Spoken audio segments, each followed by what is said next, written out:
warahmatullahi wabarakatuh. Pada pertemuan yang lalu kita sudah membicarakan unsur intrinsik. Sekarang kita masuk pada unsur intrinsik berikutnya.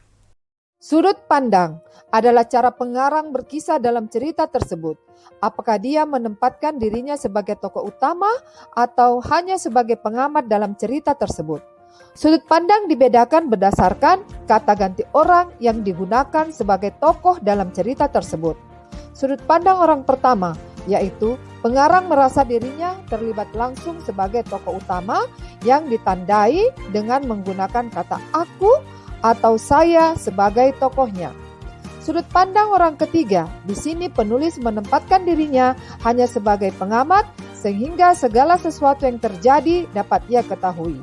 Dalam cerpen tersebut, penulis memposisikan dirinya sebagai seorang yang serba tahu. Tokohnya menggunakan nama orang, dia, atau ia. Alur adalah rangkaian cerita yang memiliki hubungan sebab akibat, sehingga membentuk suatu kesatuan yang dibentuk oleh beberapa tahapan. Berdasarkan tahapan tersebut, alur terbagi atas, alur maju atau progresif, yaitu alur yang menjabarkan rangkaian cerita secara kronologis atau mengikuti ketentuan waktu yang selalu bertambah dan cenderung konvensional, yaitu dimulai dengan pengenalan, konflik, klimaks, leraian, dan penyelesaian. Alur mundur atau regresi.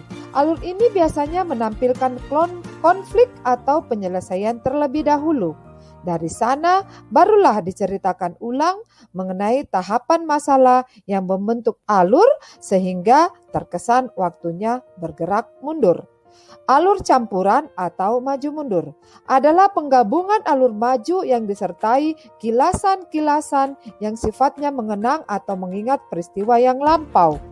Kenangan tersebut diceritakan secara detail untuk membangun cerita.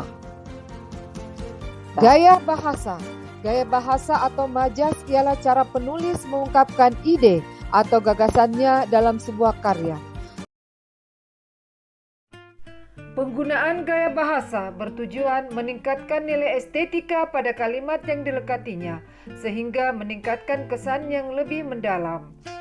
Amanat, yaitu pesan yang ingin disampaikan penulis berupa nilai-nilai luhur yang dapat dijadikan contoh atau teladan dalam kehidupan sehari-hari.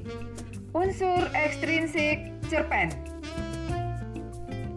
Unsur ekstrinsik cerpen adalah unsur-unsur yang berada di luar karya sastra tersebut. Akan tetapi, secara tidak langsung, unsur ini mempengaruhi proses pembuatan suatu cerpen, sehingga dapat menjadi ciri khas atau penanda sebuah cerpen. Unsur ekstrinsik cerpen terbagi atas latar belakang sosial budaya penulis, latar belakang sosial budaya masyarakat tempat penulis berada, dan nilai-nilai yang terkandung dalam cerpen tersebut.